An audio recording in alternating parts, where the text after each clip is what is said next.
están? Bien.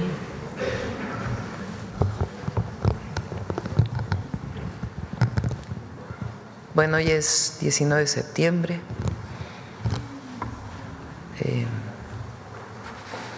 Se hace este evento de recuerdo, de rememoranza a todos aquellos que perdieron la vida en los dos sismos, 1985 y 2017. Y más tarde viene el simulacro, a las 12 del día viene el simulacro. Nuestro cariño, abrazo a todos aquellos que perdieron un familiar en los sismos del 85 y del 17.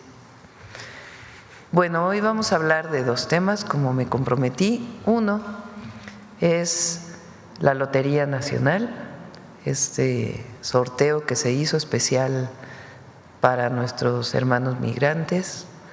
Olivia nos va a presentar el resultado del sorteo y el canciller Juan Ramón de la Fuente nos va a presentar para qué va a ser utilizado el recurso que se recaudó de este sorteo de la Lotería Nacional en apoyo a las y los migrantes mexicanos en Estados Unidos. Nos acompaña también para este tema el maestro Roberto Velasco, que es subsecretario para América del Norte de la Secretaría de Relaciones Exteriores. Después vamos a hablar sobre las leyes secundarias relacionadas con la reforma al Poder Judicial, en particular esta reforma a la Ley de Amparo. Para ello están aquí Ernestina Godoy, consejera jurídica, y el ministro, el doctor Arturo Saldívar Lelo de la Rea, para podernos platicar sobre esto. Y al cierre de la mañanera, como siempre, Suave Patria, con Volmaro.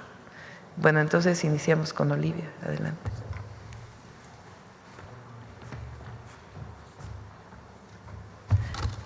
Con su permiso, Presidenta, saludo a mis compañeras y compañeros aquí presentes, a las y los representantes de los medios de comunicación y al público que nos sigue a través de las redes sociales.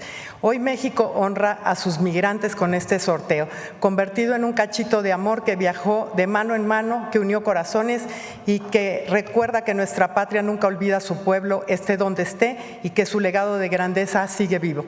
El gran sorteo especial número 303 México con M de Migrantes se realizó el 15 de septiembre a las 4 de la tarde, teniendo como sede el histórico Palacio Postal. Este sorteo presentó una estructura con una bolsa de más de 424 millones de pesos y un premio mayor de 255 millones, que esta vez se dividió para tener más ganadores en 10 premios de 25.5 millones de pesos cada uno. Así que con solo comprar un cachito de 200 pesos, las y los participantes tuvieron la oportunidad de ganar uno de los 128 premios directos y más de 48,000 premios en total. Al cierre del sorteo, las ventas fueron de 338.5 millones de pesos.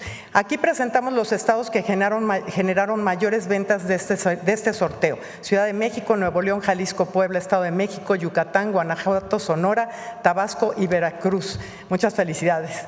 De acuerdo con los resultados del sorteo, el monto de premios a pagar es de 222.6 millones de pesos, que corresponde a los números premiados que fueron vendidos. Los números ganadores vendidos del premio mayor de 25.5 millones de pesos cada uno cayeron: 3 en Ciudad de México, 1 en Morelos, 1 en Tabasco y 1 en venta digital. Los resultados completos del sorteo y los lugares donde pueden cobrar el premio están disponibles para su consulta en la página oficial de la Lotería Nacional. En este sorteo la fortuna se hizo presente en todo México. Aquí presentamos los estados donde se concentra el mayor número de premios directos. Aquí está la tabla. Y aquí llegamos a otra buena noticia: la utilidad generada de este sorteo después del pago de premios. Tuvimos una venta de 338.5 millones de pesos, menos 222.6 millones de pago de premios, queda una utilidad de 115.9 millones de pesos. Así, la meta que anunciamos junto con usted, Presidenta, no solo alcanzó lo esperado, sino que fue superada gracias a la respuesta del pueblo de México. Como dato relevante de este sorteo, estimamos que más de 1,5 millones de personas apoyaron comprando un cachito. Es el sorteo más vendido del año, superando en 182.7 millones de pesos al más cercano en ventas, el sorteo magno del 10 de mayo. Se alcanzó una cifra récord de casi 60 millones de pesos de venta en canales digitales, duplicando la venta respecto al gran sorteo especial de 2024. Nuestras vendedoras, vendedores, organismos locales y foráneos tuvieron un desempeño histórico, ya que vendieron un promedio del 86.4% de su dotación y varios de ellos lograron vender el 100% de la misma. El éxito de este sorteo nos invita a mirar más allá de los números y reconocer que Lotería Nacional estamos viviendo el segundo piso de la cuarta transformación, que con la visión y la causa que le dio nuestra presidenta en tan solo 56 días de promoción, este sorteo se coloca ya como el segundo de mayor porcentaje de venta contra la emisión de los grandes sorteos especiales. Esta visión humanista nos ha permitido recuperar y alcanzar el mayor promedio de ventas por sorteo de los últimos 25 años, devolviendo a la Lotería Nacional la grandeza que perdió durante los gobiernos neoliberales. Al llamado de la presidenta, este sorteo se convirtió en un verdadero acontecimiento nacional, ya que su transmisión en vivo fue seguida por más de 500,000 de personas a través de canales digitales. Y si me permite, presidenta, presentarle un video rápido del resumen de lo que fue las activaciones de este sorteo. Señora presidenta, vamos a concentrar estos recursos todos en América del Norte, todos a través de nuestros consulados y con el compromiso reiterado para todas y todos los que participaron en este sorteo y se solidarizaron con esta causa, rendición de cuentas, como nos ha indicado la presidenta, con transparencia, con rigor y de manera periódica para que pueda saberse exactamente en qué se usaron y cuál ha sido el impacto de esos recursos en las comunidades. Este es pues el plan que tenemos para el ejercicio de los recursos que se ha generado a través de esta extraordinaria iniciativa. Muchas gracias.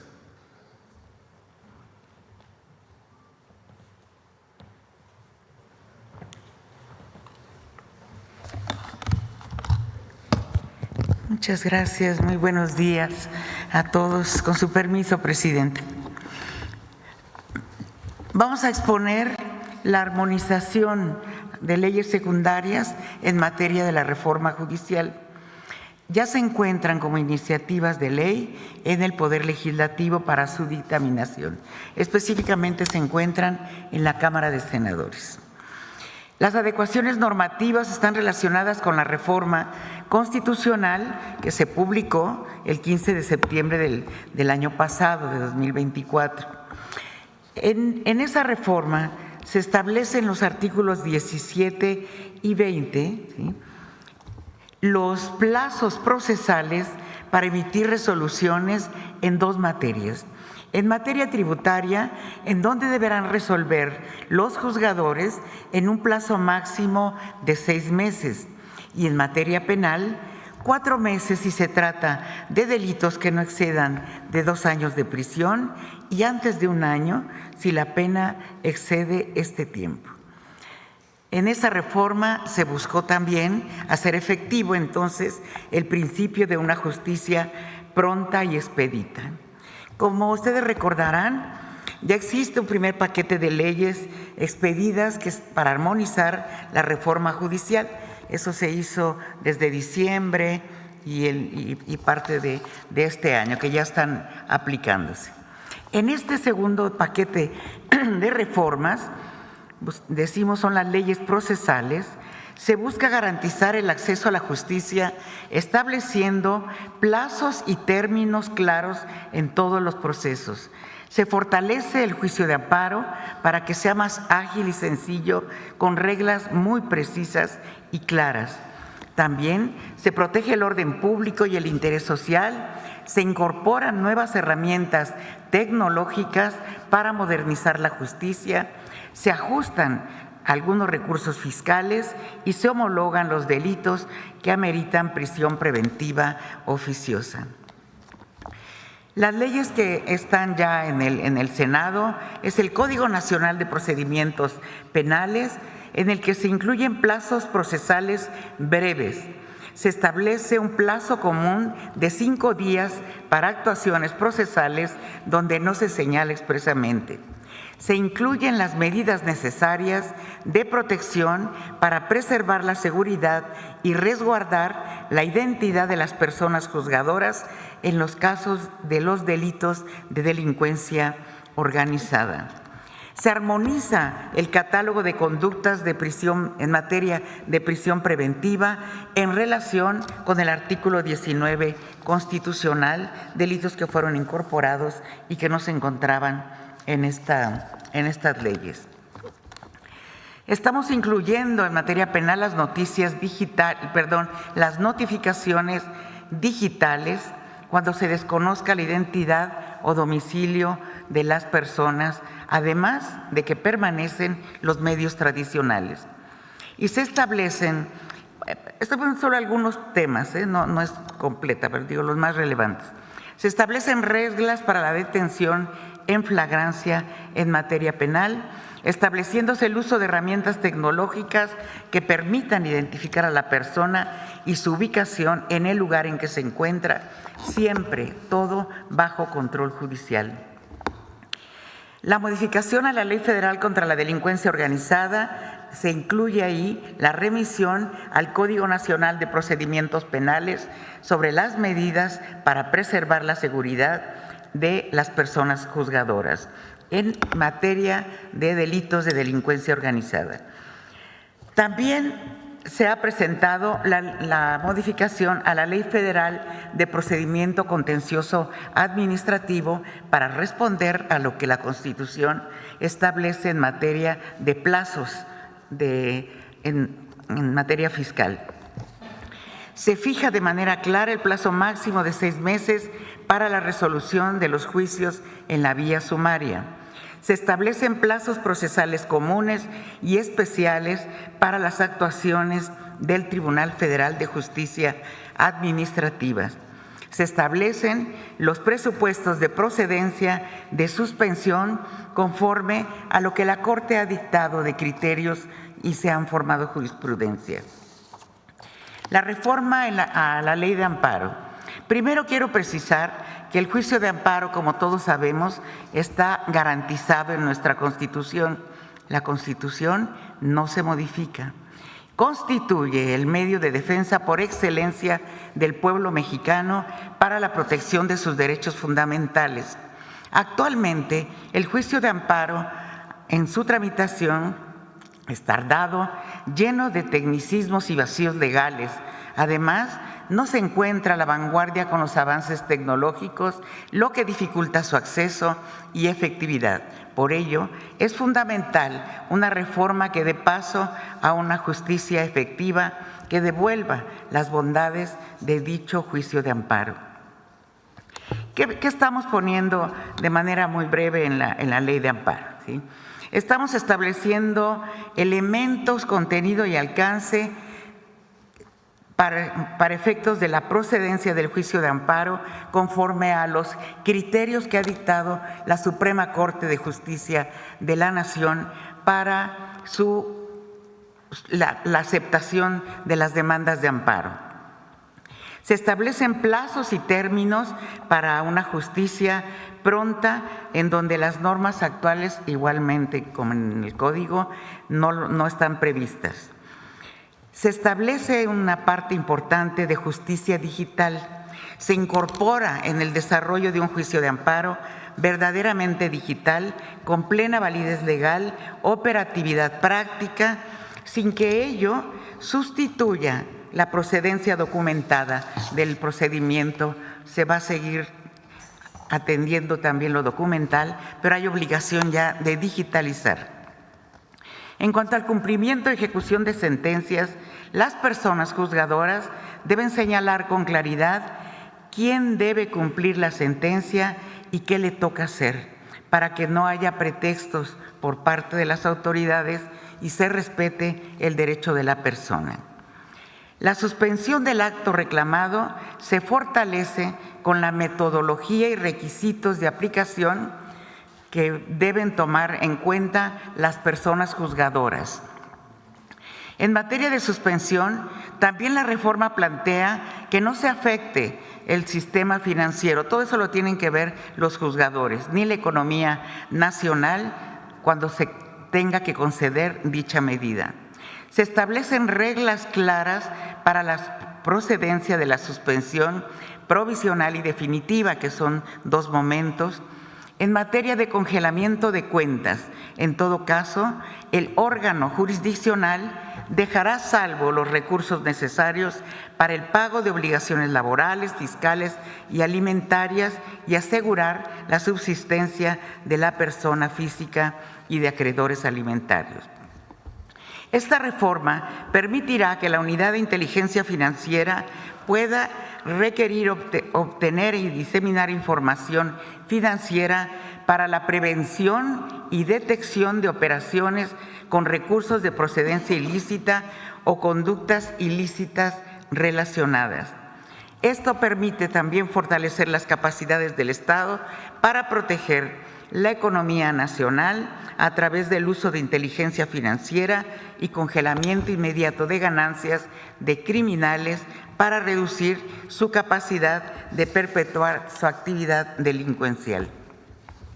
En este mismo sentido, en el caso de los créditos fiscales firmes, la iniciativa propone, a fin de hacer eficiente y expedita la actuación de la autoridad ya para el cobro de ese crédito fiscal firme, que sea a través del amparo, puede impugnarse hasta determinado momento de todo el proceso que se establece en el Código Fiscal, y se establecen reglas muy claras para que se pueda otorgar en algún momento la suspensión de los actos de cobro bajo la condición de que se otorgue una garantía. Se puede dar la suspensión, pero se tiene que garantizar ese crédito fiscal ya firme después de haber pasado por todas las etapas procesales. Y esa garantía tiene que ser lo suficientemente fuerte como puede ser un billete de depósito o cartas de crédito.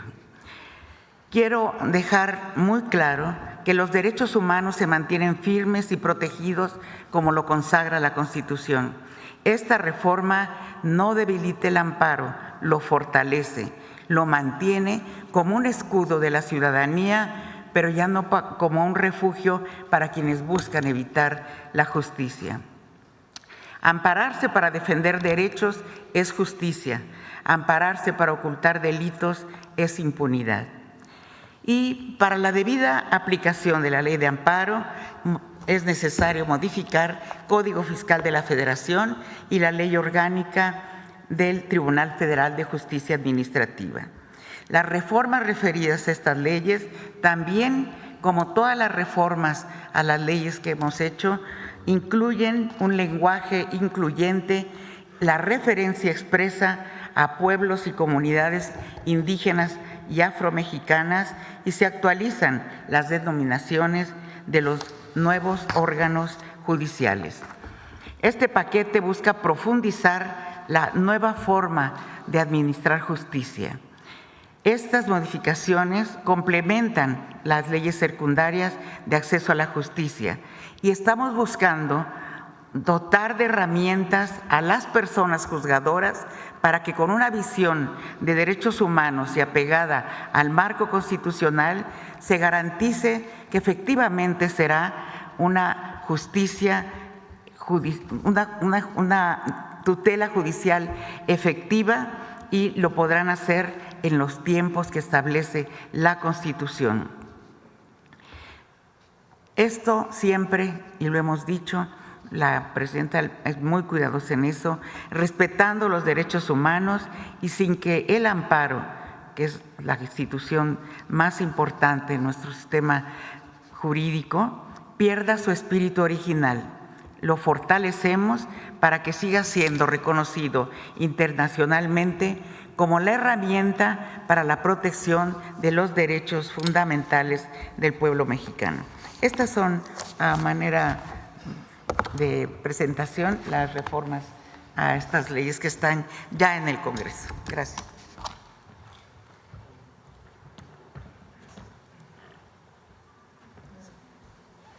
Con su permiso, Presidenta. Buenos días. Brevemente, hay que aclarar, porque se está reiterando una narrativa de que esta reforma al amparo es regresiva y busca limitar el acceso de defensa de las y los mexicanos. Esto es absolutamente falso. Se busca hacer un juicio de amparo más ágil, más eficaz, tecnológico, donde haya una justicia digital.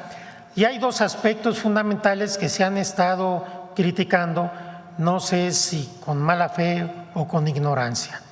El primero, que se está limitando el amparo porque se está modificando el interés legítimo, es decir, ya no van a poderse defender a través del amparo derechos como los derechos ambientales, por ejemplo. Esto no es así. La iniciativa lo único que hace es describir los elementos de esta figura, el interés legítimo, tomando la jurisprudencia obligatoria del Pleno de la Suprema Corte de Justicia de la Nación, es decir, aclarar la figura para que sea más fácil su aplicación. Ni se limita, ni se restringe, ni se dificulta el acceso al amparo. Esto es muy importante tenerlo presente. En segundo lugar, ha hecho también ruido el tema de que no proceda la suspensión, por ejemplo, tratándose del bloqueo ordenado por la UIF a cuentas bancarias. La historia del amparo ha sido siempre un ejercicio de equilibrio entre una adecuada defensa de los derechos de las personas y la no afectación del interés público y el interés social a través de la figura de la suspensión. Y tradicionalmente las leyes de amparo se han venido modificando cuando hay abusos en ciertos sectores por parte de personas que están utilizando la figura para violar la ley. Por ejemplo, hubo una época en México en que todos los centros de vicio, los que entonces se llamaban giros negros, operaban con una suspensión de amparo. Se tuvo que modificar la ley de amparo para decir, en estos casos no procede la suspensión. Hubo una época en que los centros de apuestas operaban con una suspensión de amparo. Se tuvo que modificar la ley de amparo para decir, no procede la suspensión cuando se trate de centros de apuestas. El amparo también se abusó, por ejemplo, para que los deudores alimentarios no pagaran las pensiones alimenticias a sus hijas, a sus hijos, a sus familias, y se tuvo que modificar la ley de amparo para decir no procede la suspensión cuando se trata de pensiones alimenticias. Y así la ley de amparo tiene muchos supuestos que se han tenido que ir adaptando a la realidad. ¿Qué problema tenemos ahora? Que con la delincuencia que estamos enfrentando es muy complicado combatir el lavado de dinero y es necesario fortalecer las capacidades de investigación e inteligencia del Estado mexicano. De tal suerte que cuando la UIF bloquea una cuenta por lavado de dinero o con los recursos presumiblemente son de la delincuencia organizada, derivado de criterios de la Corte y de los jueces, se están liberando todas las cuentas. ¿Y esto qué provoca? Por un lado, un daño al sistema financiero, por el otro, dificultar el combate a la delincuencia organizada y, en tercer lugar, se vacían las cuentas y después estos recursos ya no hay manera de que sean recuperados. Es falso que se establezca en la iniciativa que en cualquier supuesto que la UIF bloquee una cuenta no procederá la suspensión.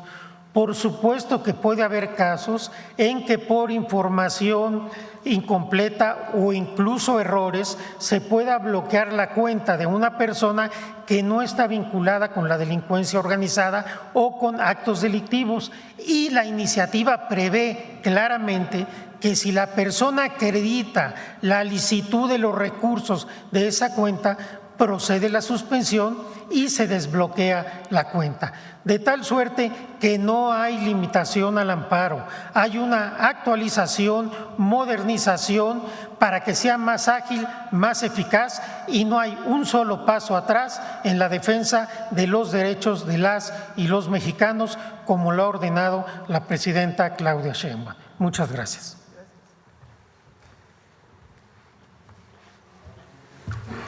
Adelante, vamos con las preguntas. A ver, ¿quién está? A ver, aquí y luego atrás.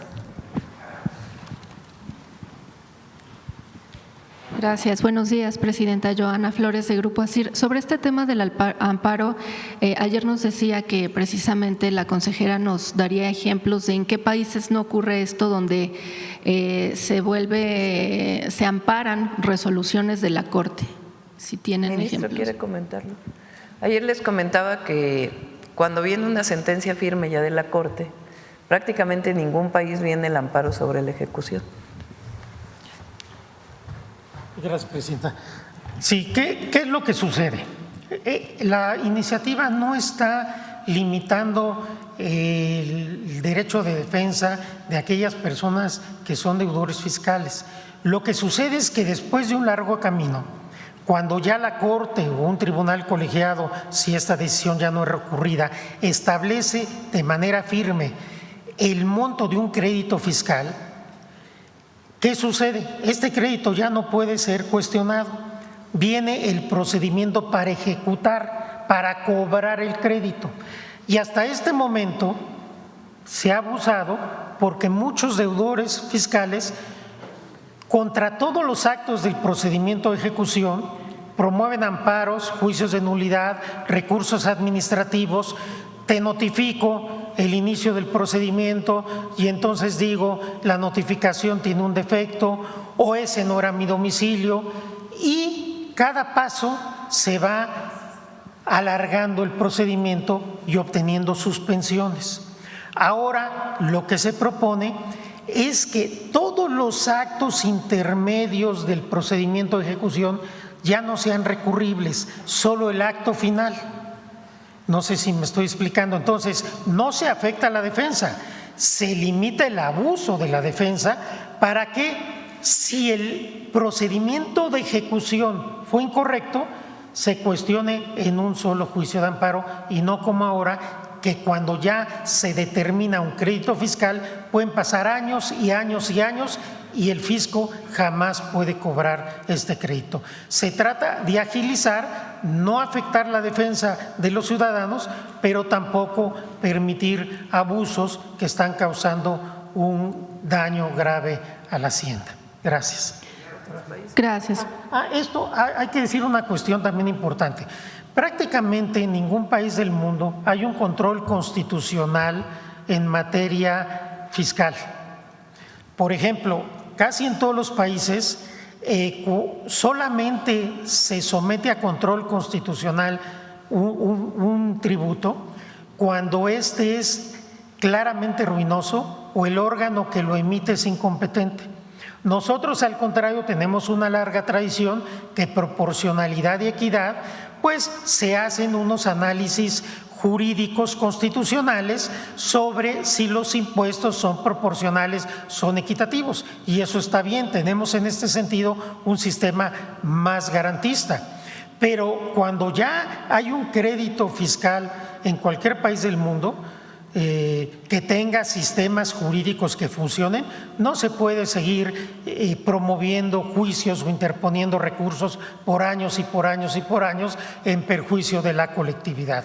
Entonces, de alguna manera, era una distorsión que se había venido dando en nuestro sistema desde hace mucho tiempo, que ahora se trata de aclarar, se trata de subsanar sin afectar las defensas de los particulares, pero dándole una racionalidad a esta defensa para que no se vayan por años y por años los juicios cuando ya la Corte determinó que hay una persona física o moral que debe una cantidad específica por cuestión de impuestos. Gracias. Y disculpe, usted con base en la experiencia y trabajo que ha realizado, ¿algún caso en particular que recuerde que nos pueda compartir que están en esta situación? Según la información que nos dio cuando estuvimos elaborando estos proyectos, la Procuraduría Fiscal, hay infinidad de casos en este supuesto. Más bien la excepción son los que no lo están. En mi práctica, cuando fui abogado, era algo completamente normal que los abogados desde entonces trataban de alargar para que no se pagaran los impuestos cuando ya tuvieron años de defensa. Y para llegar a la Corte y que la Corte diga que sí debes, es un camino también muy largo y muy azaroso. Creo que es de sentido común y de una cuestión razonable que una vez que ya hay una decisión que establece el crédito, te puedas defender si hay un error en la ejecución, pero no dilatar el procedimiento por años. Esa es la lógica de esta propuesta. Gracias. Gracias. Presidenta, ¿Quieres si me... complementar? Ernestina, ¿quieres complementar?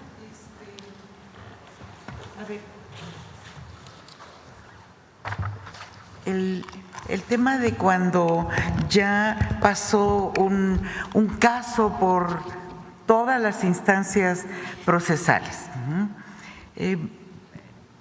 Podemos decir que la razonabilidad y legitimidad de nuestra propuesta está estrechamente vinculada con el hecho de que la validez jurídica de esos créditos fiscales ya ha sido reconocida por una sentencia, ¿sí?, definitiva, constitutiva de una cosa juzgada. Eso ya no hay ningún recurso que presentar.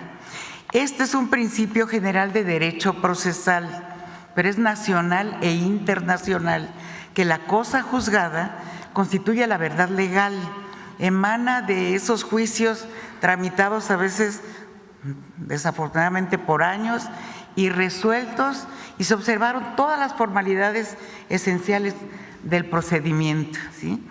Por eso, tanto la doctrina jurídica nacional como la internacional se postula las sentencias definitivas están amparadas por la cosa juzgada. Eso sí se entiende, ¿no? ¿Sí?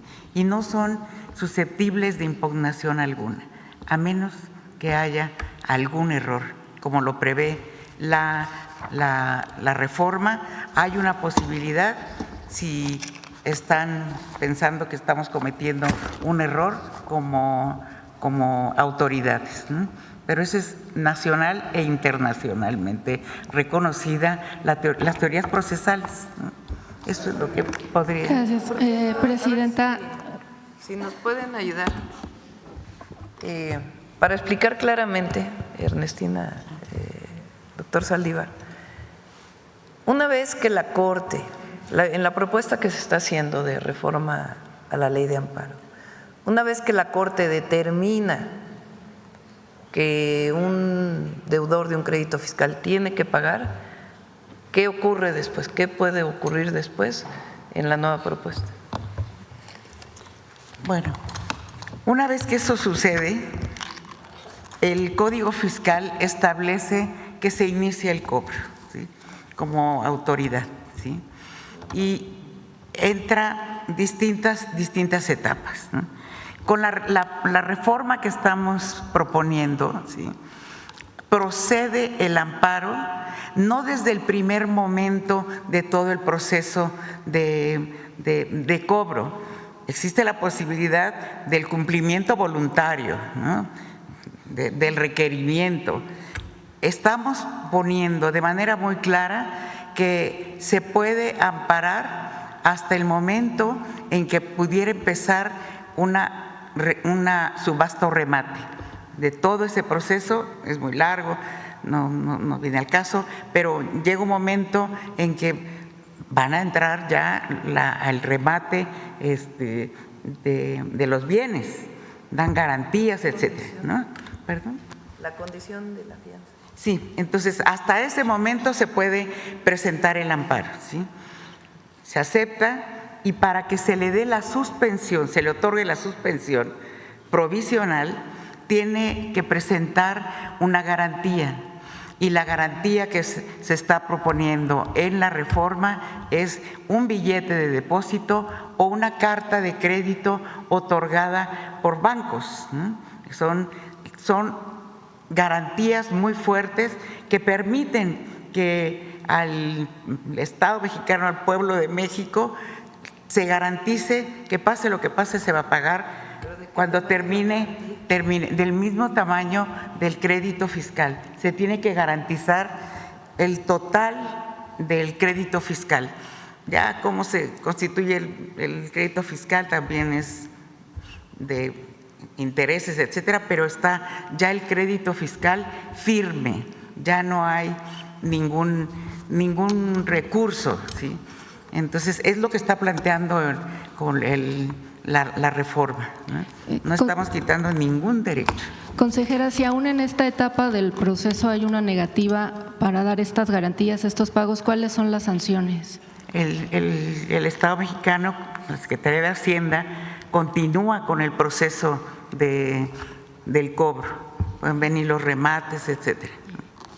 Muchas gracias. Y, Presidenta, en otro tema, si me permite, mencionaba la cuestión de la lotería. ¿A partir de cuándo se empiezan a ejercer estos recursos? ¿Serán de aquí a diciembre o todavía a lo largo de 2026? A partir de ahora se pueden ejercer.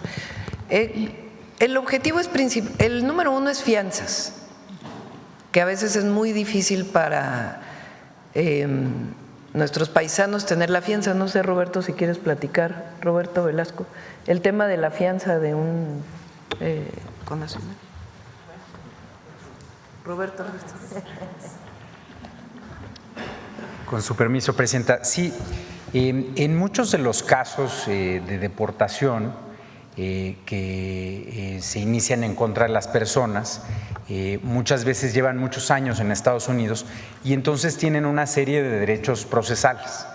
En algunos casos se establece entre esos derechos procesales la posibilidad de seguir su proceso de deportación en Estados Unidos en libertad. Estos procesos pueden durar muchos meses. Entonces sí se convierte en algo fundamental para las personas poder pagar la fianza para poder enfrentar el proceso en libertad. Y eso, en ocasiones, estas fianzas pueden tener un costo de hasta $15,000. Entonces, nosotros casuísticamente apoyamos a las personas dependiendo, obviamente, de las condiciones en las que se da cada uno de los procesos, pero contamos con recursos que obviamente pues cada año tienen un límite y lo que nos va a permitir los recursos del OTENAL es que este límite, tanto este año como el próximo, se amplíe de manera muy importante para que podamos apoyar a más personas que lo requieren con el pago de estas fianzas, Presidenta. Y, Presidenta, también el canciller mencionaba hace unos momentos que hay dificultades a veces para llegar a estos centros de detención. Me gustaría preguntarle qué dificultades se han enfrentado, sobre todo con este nuevo centro de Alligator Alcatraz, y también si tiene un balance de cuántos mexicanos han llegado a este lugar, el más reciente, y no sé si también ya han sido deportados a este lugar, Sí, por favor. Juan Ramón o Roberto.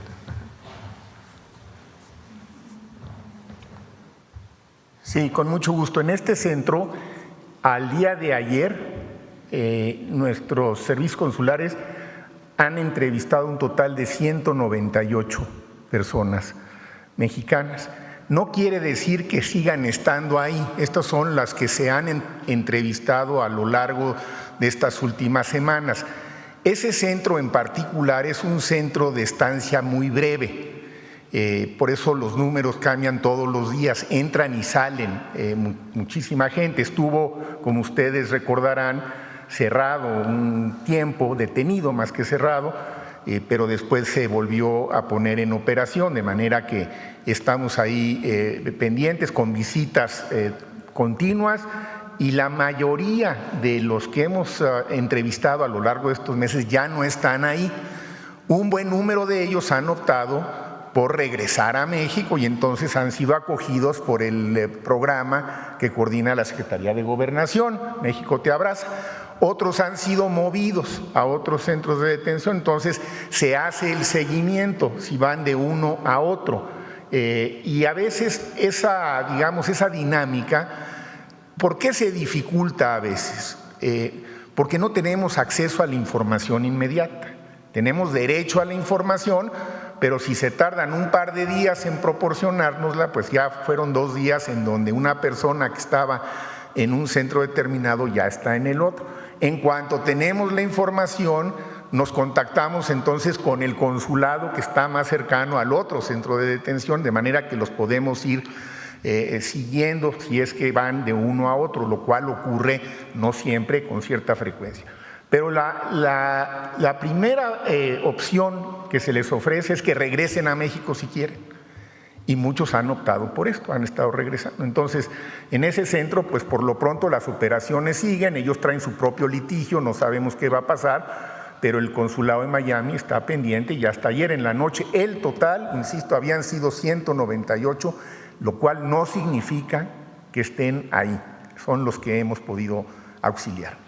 Y de esos 198 en estas entrevistas, ¿alguno refirió violaciones a los derechos humanos? Sí han referido malos tratos, en efecto, y también todo eso se está registrando, y entonces ahí es donde entran las asesorías legales. Cuando ellos, si los consulados les ofrecen la asesoría legal, algo que es muy importante reiterar es que el consulado como tal no puede directamente llevar el proceso legal, no estamos facultados para ello. Lo tiene que hacer alguno de los abogados de la red de abogados que están contratados por los consulados, o en ocasiones el propio Conacional tiene su propio abogado. Y a petición de partes, entonces esos abogados son los que pueden entablar el juicio. Muchas gracias, canciller. Y, presidenta, en otro tema me gustaría preguntarle, en los últimos meses se han documentado varios casos en el país, en varios estados de la República, de bebés abandonados. Saber si ustedes están analizando esta situación, no sé si con Secretaría de Salud, si están analizando causas, este tema de atención a las causas que también usted menciona, y si han detectado algo que esté ocurriendo y por lo cual pues está cada vez más frecuente ocurriendo este fenómeno. Sí, lo tiene el DIF, este tema.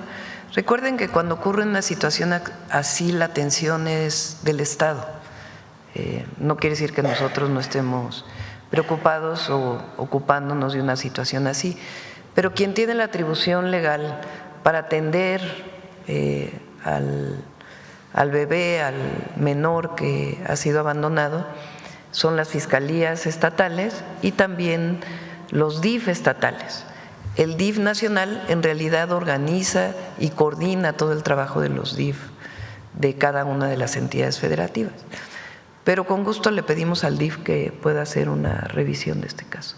¿Habría algo para prevenir este tipo de situaciones, presidenta? Bueno, Secretaría de las Mujeres junto con incluso el IMSS Bienestar participa, tiene un programa de atención sobre todo a embarazo adolescente, a jóvenes, que a veces es este caso de bebés abandonados, de jovencitas o jóvenes incluso adolescentes, que no tienen la posibilidad de cuidar al bebé y lamentablemente eligen una situación de este tipo.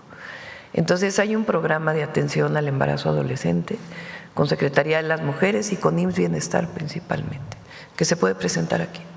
Gracias, presidenta. Buenos días. ¿Quién más sobre? Atrás dijimos, ¿verdad?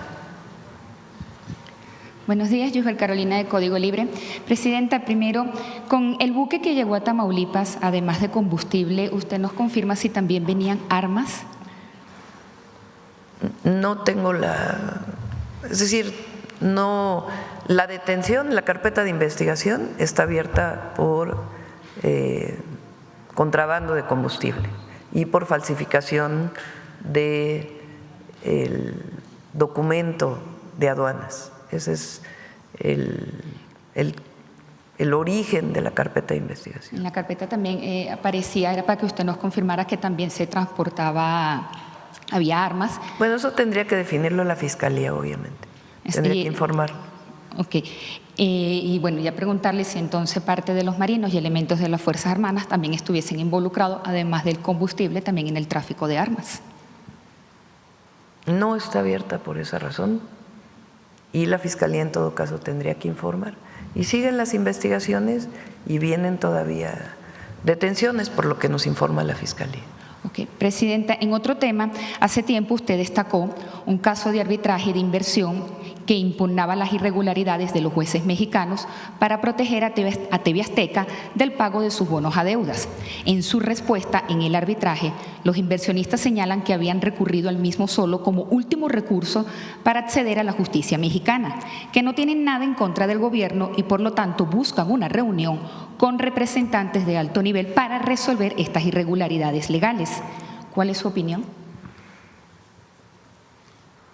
Hay un caso de defraudación de esta empresa en Estados Unidos. Ellos deciden vender bonos en Estados Unidos y durante la época de la pandemia dicen que no pueden pagar lo que correspondía a los bonos y sus intereses. Ellos buscan apoyo jurídico en México en un juzgado civil de la Ciudad de México. El juzgado civil le da la razón a esta empresa del Grupo Salinas, diciendo que en ese momento de la pandemia no podían pagar. Siguió litigando y le siguen dando la razón hasta ahora a este grupo empresarial. ¿Qué es lo que hacen los distintos poseedores de bonos en Estados Unidos? Le piden al gobierno de México que intervenga y ponen una, ¿cómo se llama con el tema del tratado? Un litigio, pues, relacionado con el tratado comercial, porque México, digamos, no protege a los inversionistas en Estados Unidos. En el fondo, pues debería pagar, ¿no?, lo que debe. O sea, ella no solo le debe al fisco, sino a empresarios estadounidenses, a fondos, a dueños de fondos estadounidenses. Entonces, evidentemente, nosotros no vamos a defender el que no se le pague a los empresarios estadounidenses. Ahora ellos quieren que el Estado mexicano asuma pues esa responsabilidad. Tampoco podemos asumir esa responsabilidad. Lo que en todo caso le estamos pidiendo al Poder Judicial, en este caso de la Ciudad de México, pues es que resuelva adecuadamente, porque la pandemia ya pasó, eso ya fue. Ahora sí que toma chocolate y paga lo que debes. ¿Pero se llevaría a cabo un diálogo?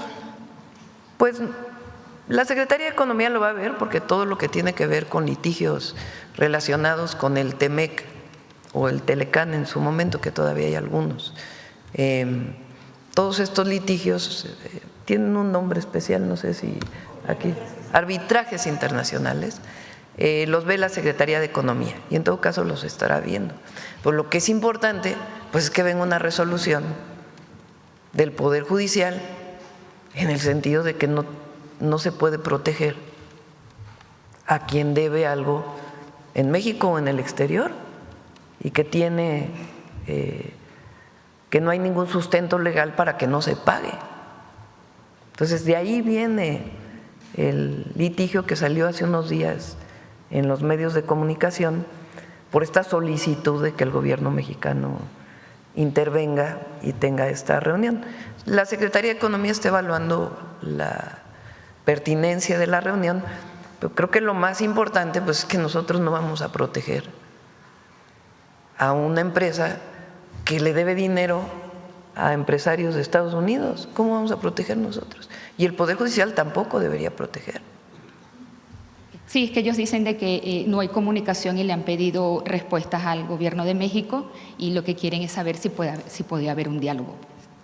Pues que lo revise la Secretaría de Economía, lo está revisando en el marco del derecho internacional y de nuestras leyes. Lo importante y lo de fondo es que nosotros, como gobierno, no estamos protegiendo a quien debe dinero a empresarios o a fondos de inversión o fondos que compraron bonos de este empresario. ¿Cómo vamos a defenderlo? Y el Poder Judicial, repito, tampoco debería ampararlo. Ese es uno de los temas del abuso de los amparos. Por último, Presidenta, en temas de seguridad y el tema del fentanilo, ¿qué se habló con exactitud ayer con el ministro de Canadá? El primer ministro mencionó que hay pandillas de su país operando en México. ¿Qué nos puede decir al respecto? ¿En qué zona se encuentra? ¿Qué pandillas trabajan en colusión con cárteles mexicanos? ¿Y a qué se refiere con pandillas exactamente canadienses operando en México? Bueno, ya tendrá que definirlo los propios gabinetes de seguridad que se reúnen. Digamos, lo importante es que hay un acuerdo, una coordinación en seguridad, con respeto a nuestras soberanías. ¿Cómo es que se produce el fentanilo? ¿Cómo entra a los Estados Unidos? Porque es pues el país en donde hay el mayor consumo de fentanilo. Por eso nosotros siempre hemos hablado de que hay que atender las causas siempre. Y en ese sentido hay una coordinación y colaboración. Gracias. Sí. A ver, vamos con. A ver, acá, Hans. Buenos días, Presidenta. Hans Salazar, de Noticiero en Redes. A propósito de este tema de los cambios en el tema de los amparos, preguntar, pues ya se ha desmentido, ya se ha explicado aquí incluso el día de ayer respecto a esto de el famoso amparo a los hermanos López Beltrán, Andrés y Gonzalo. Preguntar, en este sentido, también se tiene contemplado, bueno, porque si cualquier persona puede ir ahí y amparar y no pasa nada y ocurre todo este tema mediático, que ese es el objetivo muy claramente, y que además el abogado al que estaban señalando no es desmiente que haya sido él, que incluso pues si usaron o no su firma. Todo este tipo de cosas también se tienen contempladas en estos cambios, digo, quizá no concretamente en lo que han expuesto, pero sí se tienen contemplado en cambios, sanciones o delimitar muy bien este tipo de acciones. ¿Quieren comentar?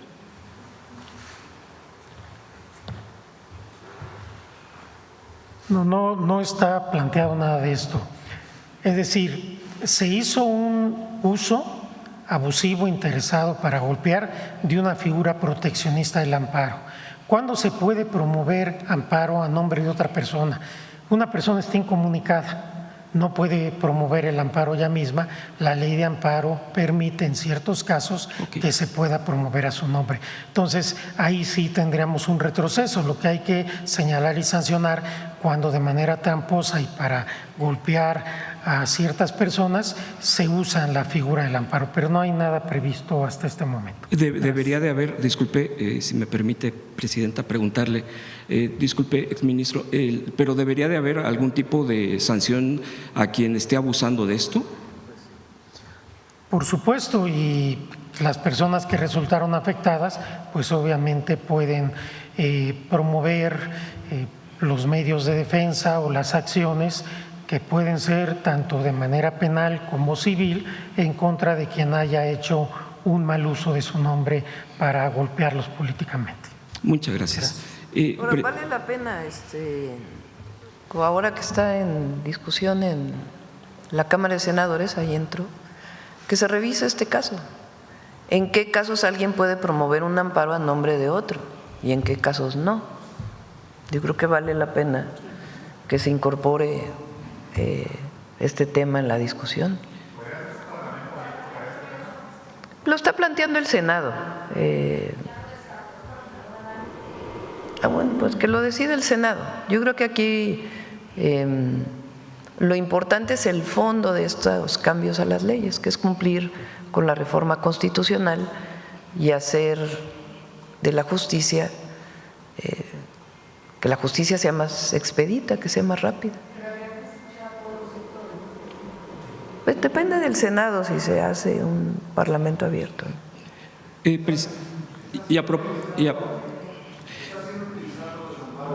Como un instrumento político, presidente. Vamos uno por uno, ¿no? Presidenta, y también preguntar en este sentido, a pesar de que ya se ha aclarado de la carta misma directamente de la persona afectada en un tema mediático, porque es muy claro todo esto, ha sido todo revelado, develado. Hay medios, por ejemplo, uno de Ricardo Salinas Pliego, que sigue insistiendo en este tipo de cosas. ¿Cuál es su opinión? Diciendo que ellos se ampararon. Aprovechando las 8 columnas, la portada del Reforma de ayer.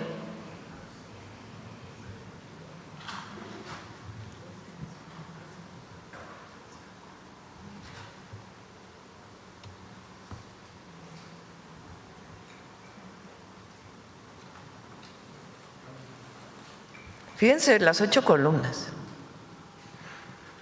El día anterior, primero sale Latinos en la mañana diciendo que se habían amparado los hijos del presidente López Obrador para que no se les investigara. Después sale, creo que en Reforma o en el Universal, y ya en la tarde Andrés Manuel López Beltrán saca un comunicado diciendo que ellos nunca lo solicitaron.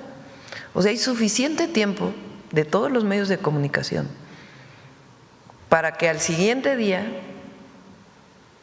puedan aclarar al mismo nivel, en todo caso, ¿no? Hay un amparo, no es verdad. Vean cómo está.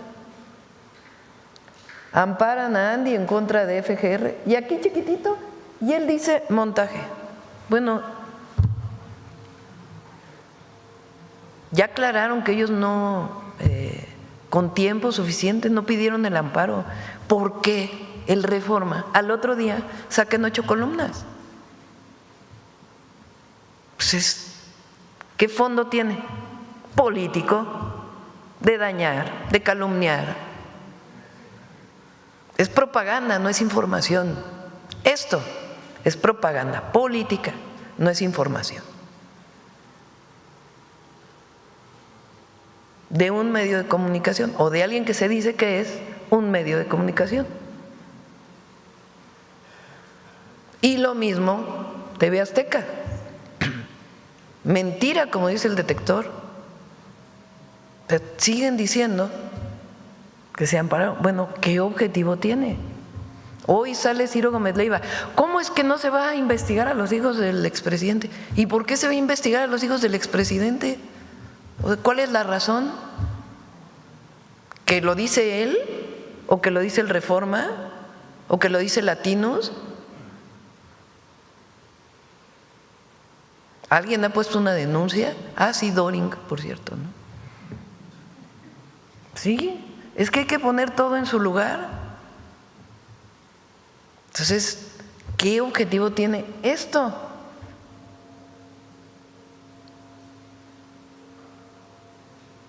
Propaganda política. Entonces, que en vez de decir medio de comunicación, digan medio de propaganda política del conservadurismo mexicano. La verdad. Entonces, si tienen un objetivo, calumniar. Lo más increíble de todo, ya fue un año, ¿no?, que el presidente López Obrador dejó el gobierno. Y siguen obsesionados. Es que todavía no acaban de entender que México cambió.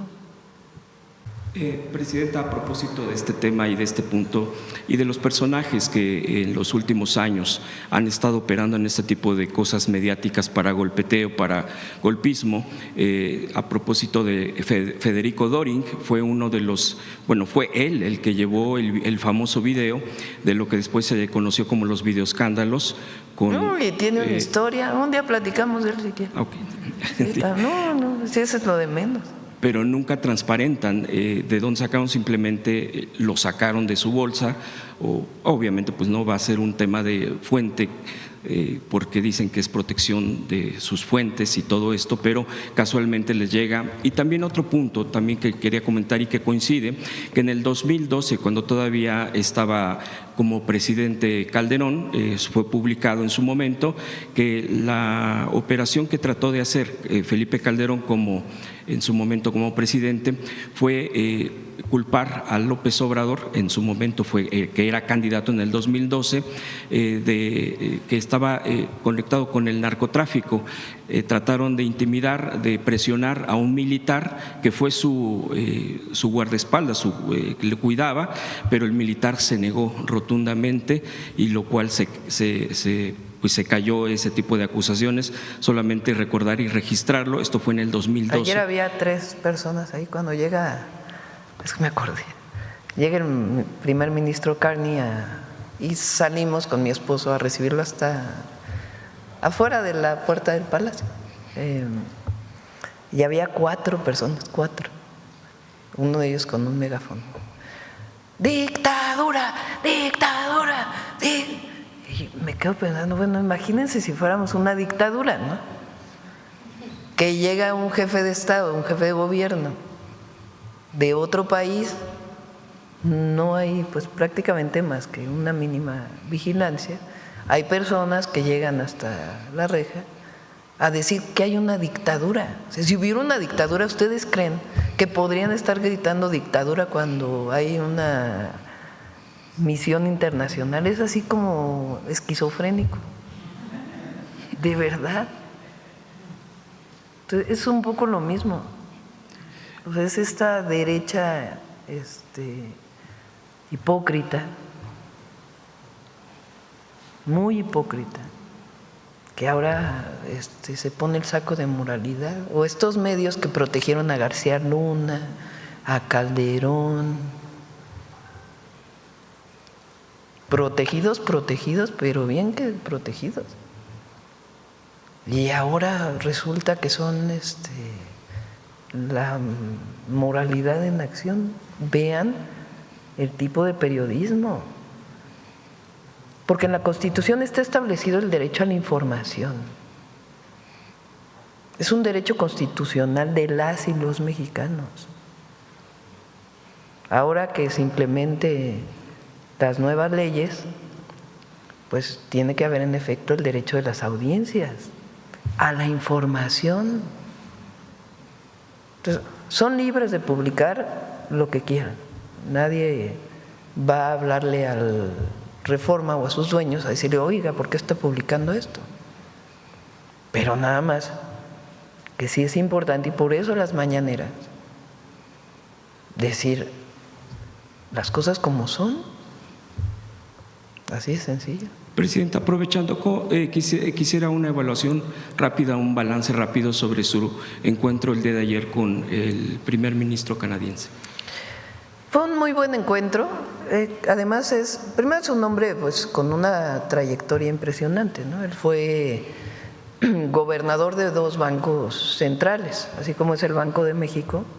Él fue gobernador del Banco de Reino Unido y de Canadá, perdón, de Reino Unido y de Canadá. Entonces, no cualquier persona es gobernador de 2 bancos centrales. Un economista muy reconocido, pero además es un hombre muy sencillo, de un trato muy amable. Entonces eso facilita siempre una relación. Y está muy interesado, igual que nosotros, primero en conservar el tratado, en garantizar que se mantenga el tratado de los 3 países, pero en fortalecer la relación México-Canadá. Entonces yo creo que es un muy buen momento para ese fortalecimiento. Quiere decir que empresas canadienses puedan invertir en México, que empresas mexicanas puedan invertir en Canadá, y que fortalezcamos la complementariedad en el comercio, en distintos temas. Y hay muchas áreas de oportunidad en la relación México-Canadá. Hay otros temas importantes, ellos son muy buenos en ciberseguridad, por ejemplo. Entonces, todas esas prácticas que ellos utilizan, a nosotros nos interesa conocer cómo hacen algunos temas. Ellos tienen desarrollos muy importantes en la explotación de petróleo para la utilización de gas natural. También nos interesan las mejores prácticas que tienen y al mismo tiempo pues trabajadores mexicanos que van a Canadá pues que se mantenga ese convenio. Entonces fue una muy buena reunión, muy amable, muy afable y él realmente pues es una persona de un trato excepcional y eso pues facilita mucho la relación. Gracias, Presidenta. Buenos días. Para preguntarle sobre la reunión de ayer con el primer ministro de Canadá, en diversos momentos Canadá ha planteado su preocupación por el tema de la inseguridad que puede afectar a las empresas canadienses que operan en territorio nacional. Quería preguntarle si ese tema fue abordado en la reunión de ayer. No, tuvimos 3 reuniones. Una reunión privada entre el ministro y su servidora, después una reunión comida con los equipos de trabajo y después una reunión con empresarios mexicanos y canadienses y el tema de la seguridad fue tema del marco del acuerdo que estamos firmando, del plan de acción, pero no fue parte de la conversación con los empresarios. Ni que México haya ofrecido algún compromiso para dar garantías a la operación de empresas canadienses en el tema de seguridad. No fue tema de la conversación, evidentemente pues estamos trabajando por la seguridad en el país. Y finalmente usted colocó sobre la mesa este asunto que nos había comentado en el sentido de que las mineras canadienses deben respetar las normas ambientales en territorio mexicano. Sí, y hubo una muy buena respuesta del primer ministro canadiense y de su equipo. Él contestó en 2 sentidos. Uno, que evidentemente deben cumplir con todas las normas ambientales, que tiene que ser una minería sustentable. Y lo segundo, que por favor le diéramos a su equipo las mineras mexicanas que no estaban cumpliendo, para que desde Canadá ellos pudieran hablar con las empresas y pudieran pedirles pues que cumplieran con todos los requisitos ambientales y la mitigación y la remediación que está establecido en las manifestaciones de impacto ambiental. Sí. Presidenta, en otro tema quería preguntarle, el Departamento del Tesoro sancionó ayer a una diputada federal de Morena, expresidenta municipal de Rosarito, por considerar que es parte de una facción del cártel de Sinaloa. Preguntarle sobre este tema, si ustedes tenían ya conocimiento de esta situación y ¿Tuvo conocimiento la UIF algunas semanas antes? Pidieron que pudiera ser conjunto. De nuestro lado no hay pruebas suficientes como para establecer el lavado de dinero que ellos plantean, entonces fue una decisión de las instituciones del gobierno de Estados Unidos, del Departamento del Tesoro. ¿Y qué va a proceder con la diputada? ¿Ella puede continuar con sus labores? ¿Qué es jurídicamente lo que procedería en este caso? Pues tendría que presentar ellos las pruebas, Estados Unidos. Si Estados Unidos presenta todas las pruebas, aquí en todo caso se hace lo propio y se abre una investigación en la Fiscalía. No presentaron las pruebas suficientes para que la UIF pudiera congelar desde aquí las cuentas, sino son las sanciones que establecen a sus cuentas desde los Estados Unidos. Si hubiera más información, nosotros no vamos a proteger a nadie, pero hasta ahora no se consideró por parte de la UIF que no había suficiente información para proceder desde México. Entonces, ¿el gobierno mexicano no tiene indicios de que la diputada federal haya estado involucrada o está involucrada con el cártel de Sinaloa? No.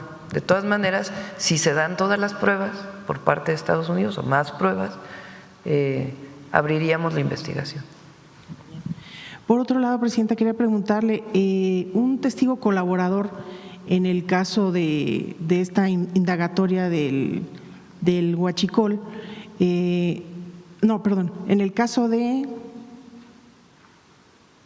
el caso de Hernán Bermúdez Requena, planteó este testigo colaborador, de acuerdo con el expediente que está en la Fiscalía General de la República, que cuando se llevó a cabo la elección para la gubernatura de Tabasco, este personaje pactó con los cárteles o con los grupos delictivos que se encontraban en el estado para garantizar que no se registraran disturbios en la elección de la que resultó finalmente ganador el senador, en su momento gobernador de Tabasco, Adán Augusto López.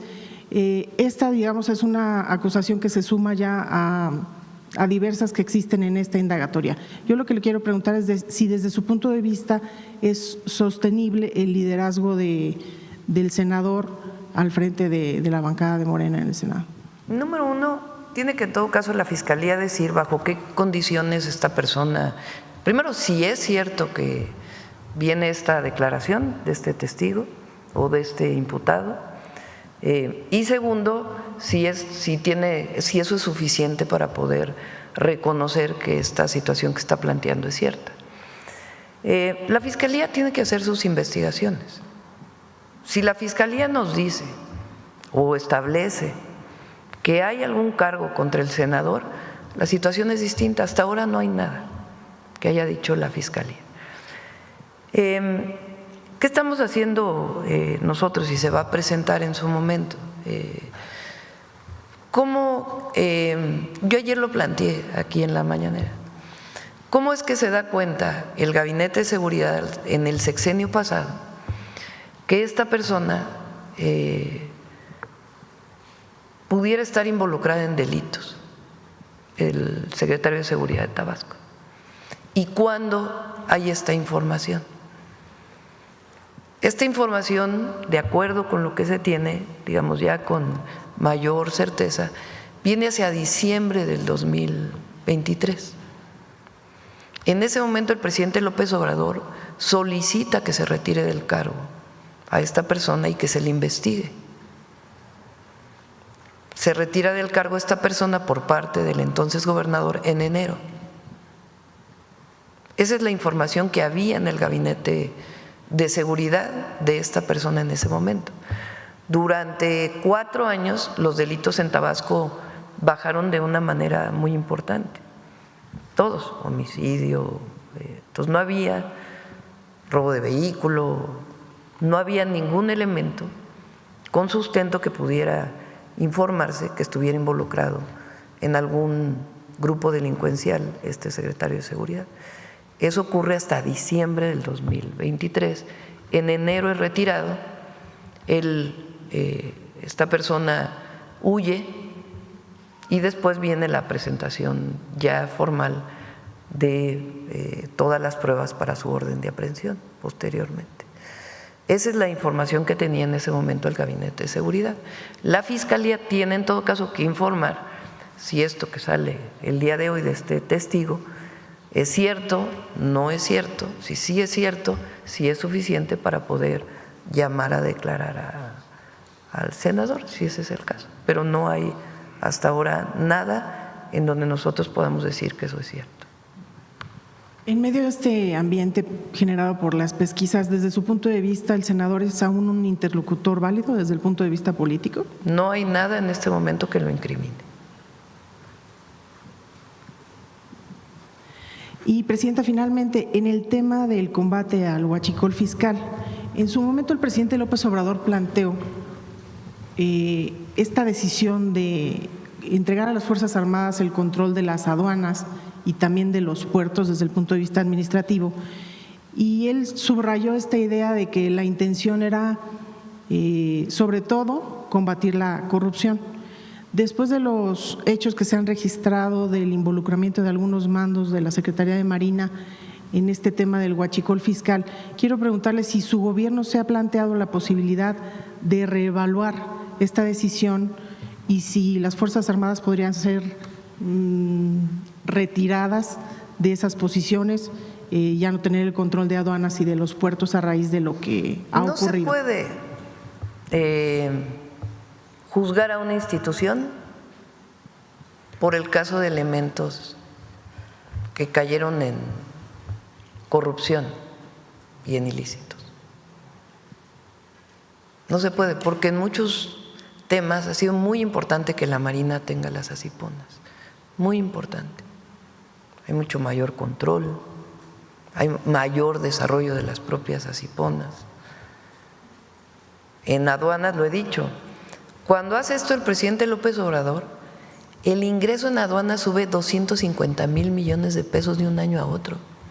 ¿Cuál es la mejor prueba de que disminuye la corrupción? Cuando se toma el control, pues que hay más recaudación. Lo mismo ha ocurrido en este año. En este año ha aumentado la recaudación casi 200,000 millones de pesos adicionales en aduanas. Pues quiere decir que se está combatiendo la corrupción. Si se encuentra que hay elementos vinculados con algún caso de corrupción, se procede, pero no por eso se va a juzgar a todos los elementos de una institución o a una institución completa.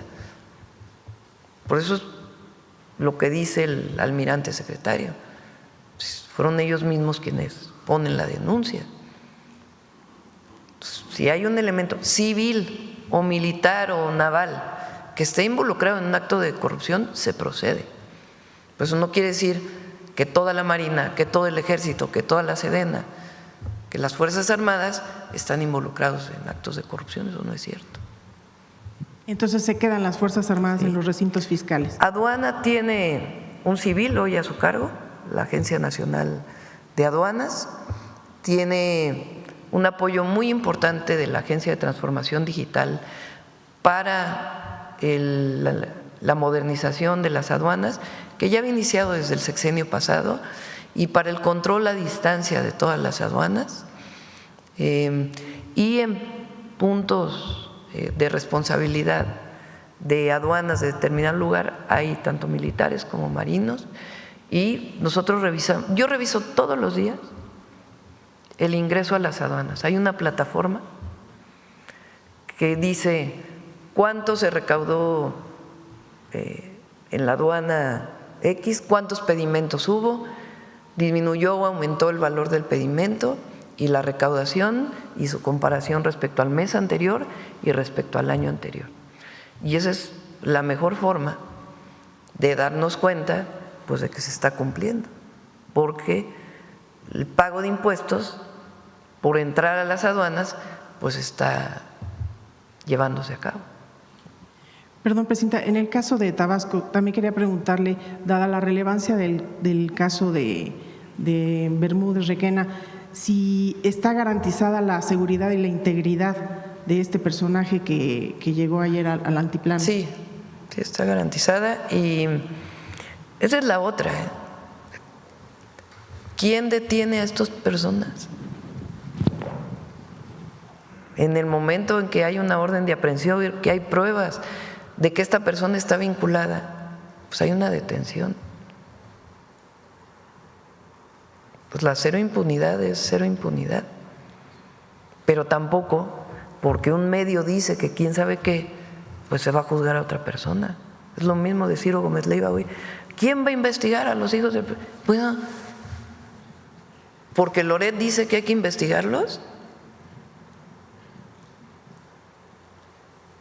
¿Dónde hay quién es el que puso una denuncia? Un panista histórico por andar metiendo denuncias contra. Entonces, se investiga cuando hay pruebas, cuando no hay pruebas, ¿por qué se va a investigar a alguien? Gracias, Presidenta. A ver, ya son 9:12, ya son 9:12, ya son 9:12. Sobre ley de amparo, a ver, la compañera. Muchas gracias, Presidenta. Yereda Arciniega, de Revista Fortuna. Presidenta, sobre el proyecto para reformar la ley de amparo, en la Revista Fortuna presentamos el caso de la empresa Yomar, que fue inhabilitada por la Secretaría Anticorrupción, pero pues tras varios amparos logró eludir la inhabilitación del ISSSTE. Preguntarle, Presidenta, si se ha usado este recurso de amparo para avanzar contra intereses del Estado. Pues sí, es obvio. ¿Cómo es? ¿Cómo dicen los abogados? A relevo de… Confesión de parte, relevo de prueba. Confesión de parte, relevo de prueba. Sí se ha abusado mucho del amparo. Ahora, es evidente que el amparo es indispensable en el país. El ciudadano, la ciudadana tiene que tener instrumentos jurídicos que le permitan defenderse frente a un acto de autoridad. Eso nadie lo pone en duda. El problema es el abuso de esta figura. Entonces, tanto en el caso administrativo porque recuerden que hay juzgados administrativos y un tribunal de justicia administrativa, como penales o mercantiles. Sí se ha abusado mucho de la figura. La virtud del nuevo Poder Judicial y de la reforma constitucional es que dice, está bien, pero que sea más rápido. No puede ser que 20 años para que alguien pague impuestos y que además otra vez se pueda amparar para que nunca pague los impuestos que debe. O en este caso, en donde los jueces o juezas le dan un amparo a una empresa cuando es evidente que ha cometido un fraude contra el erario, que al final es un fraude no contra el erario, contra el pueblo, porque el recurso es del pueblo. Entonces, todo esto que tiene que ver con hacer más expedita la justicia, pues tiene que ver con que estas cosas no duren. O sea, una empresa que se ve que no entregó los medicamentos que se comprometió a entregar, imagínense, se hace una licitación con las dificultades que esto tiene, se otorga un contrato a una empresa y la empresa no cumple con entregar los medicamentos o los entrega mal y la empresa va y se ampara. Dice, el gobierno tiene que seguirnos contratando, no puede inhabilitarse a la empresa. Bueno, y eso dura años, no, pues que dure meses, ¿verdad? Y que se resuelva de fondo. ¿Será inhabilitada esta empresa, Presidenta, de alguna manera? No en particular, hablo en general, sí. Muchas gracias, Presidenta. En otro tema, sobre el caso Segalmex, dimos a conocer en Revista Fortuna que ya se tienen en firme al menos 20 denuncias penales que involucran a más de 2,000 millones de pesos. Además, se avanza en las auditorías, las inhabilitaciones. Preguntarle, Presidenta, ¿será necesario cambiar la ley anticorrupción y de buen gobierno para aumentar las sanciones económicas y pues las penas en estos casos? Puede ser, no lo tenemos en este momento contemplado. Le pedimos a Raquel, hay varios temas que están pendientes de lo que han preguntado, uno de los ventiladores que se compraron, otro tema, ¿no?, que también nos preguntaron. La plataforma de transparencia, este tema de Segalmex. Entonces le pedimos a Raquel que pueda venir a ver si la próxima semana para que pueda hablar de todos estos casos. Muchas gracias, Presidenta. Y por último, le habíamos preguntado en nuestra intervención anterior sobre el incremento del IEPS para bebidas azucaradas. Preguntarle, ¿se aplicaría también a las llamadas bebidas hidratantes, en especial la que es conocida como Electrolit? Esto se lo preguntó porque fiscalistas consultados por la revista pues nos indican que podría repetirse el caso de una defensa contra el IEPS para este tipo de bebidas al argumentar que no son bebidas endulzadas y que además tienen una fórmula única que incluso les ha permitido ganar concursos pues en el sector salud, Presidente. Todas las bebidas que considere la Secretaría de Salud que pueden provocar daño a la salud por la cantidad de azúcar que tiene, están incluidas en el IEPS. En particular, pues le pedimos a Salud que nos dé todas las bebidas azucaradas que están en esta circunstancia. Por cierto, el presidente, o no sé, de la OMS, de la Organización Mundial de la Salud, ayer se refirió en un video de que es una práctica buena para poder proteger la salud, este incremento de las contribuciones, y una encuesta que también vi hace poco. ¿Dónde salió? Del Heraldo. A ver, pon los dos.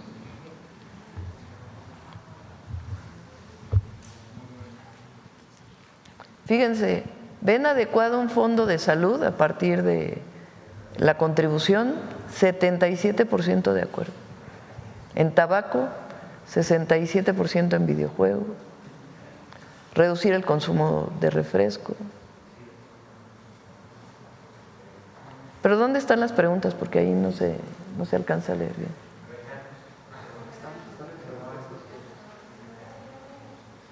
¿Está usted de acuerdo con el A ver, toma el micrófono para que…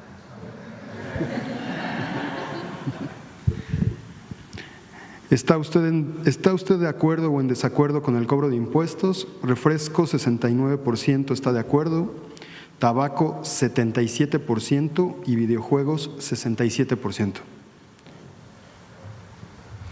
¿Y lo de la OMS lo tienes por ahí? A ver si está. Bueno, ¿quién más? Ministerio Público ya luego lo vemos en otra ocasión. A ver, acá la compañera y luego acá. Presidenta, buenos días. Tere Mora Guillén, corresponsal del Canal de las Noticias, que se transmite en el estado de Chihuahua y en Juárez y en los municipios fronterizos de Mexicali y Tijuana. Presidenta, tras su reunión del día de ayer con el primer ministro canadiense, se ha cuestionado si México podría alcanzar algún acuerdo general con los Estados Unidos, como se había anunciado en agosto, o si se retoma la estrategia de ir junto con el gobierno de Canadá para refrendar el TEMEC. Son las dos. Las dos. Hay pláticas bilaterales con el gobierno de los Estados Unidos y al mismo tiempo lo que se abrió hace unos días, que ya son las mesas de consulta sobre el TEMEC, el CUSMA o el inglés USMCA. Sí. Entonces son las dos, estamos en las dos.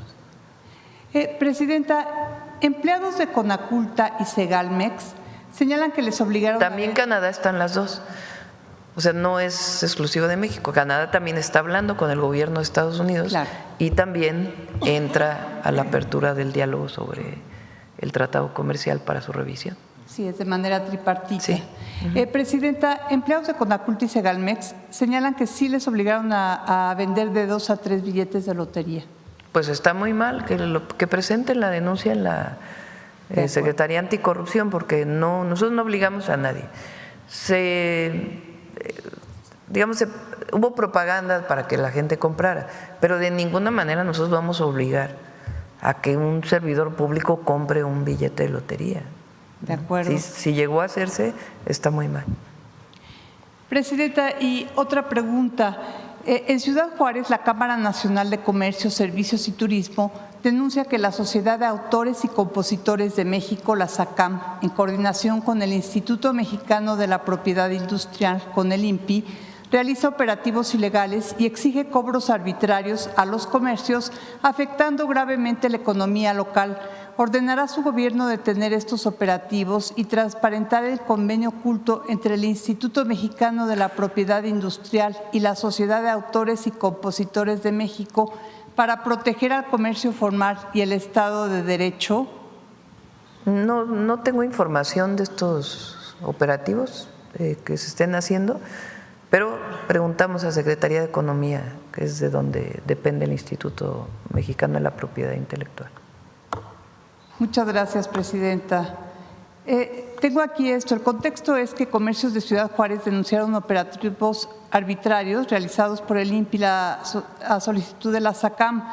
El presidente del organismo privado en la entidad, Iván Pérez Ruiz, denunció que se han realizado megaoperativos en hoteles para comunicar que por supuestamente transmitir en sus pantallas, bocinas o cualquier otro medio de reproducción canciones que ellos presuntamente tienen bajo su cuidado, deben pagar montos que varían arbitrariamente entre 5,000 a más de 120,000 pesos como derecho de autor, bajo la amenaza de que les inicien procedimientos ante el INPI. La Canaco exigió públicamente al director general del INPI, Santiago Nieto Castillo, que entregue copia del convenio firmado entre este instituto y la Sociedad de Autores y Compositores de México, documento que aseguran ha sido solicitado por vías oficiales y mediante mecanismos de transparencia, sin obtener respuesta hasta el momento entre la Sociedad de Autores y Compositores de México y el Instituto Mexicano de la Propiedad Industrial. Asimismo, afirman que hay extorsión institucionalizada en el INPI y que es usada como brazo ejecutor de intereses privados. Hay la afectación generalizada a negocios de todos los giros, poniendo en riesgo empleos y turismo. Asimismo, denuncian violaciones constitucionales, falta de legalidad, transparencia y seguridad jurídica. La postura de Canaco es que no se pagará más bajo estas condiciones, ni un peso a cobros ilegales. Asimismo, los integrantes de la Cámara Nacional de Comercio exigen alto inmediato a los operativos y diálogo directo con el gobierno federal.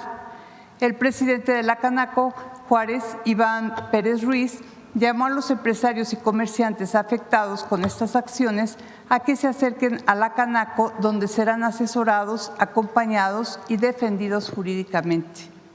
Le pido a la secretaria Rosa Isela que se reúna con ellos para ver qué es lo que está afectando y obviamente al director del INPI para que pueda aclarar esta situación. Muchas gracias, presidenta. Sí. Ya la última por acá.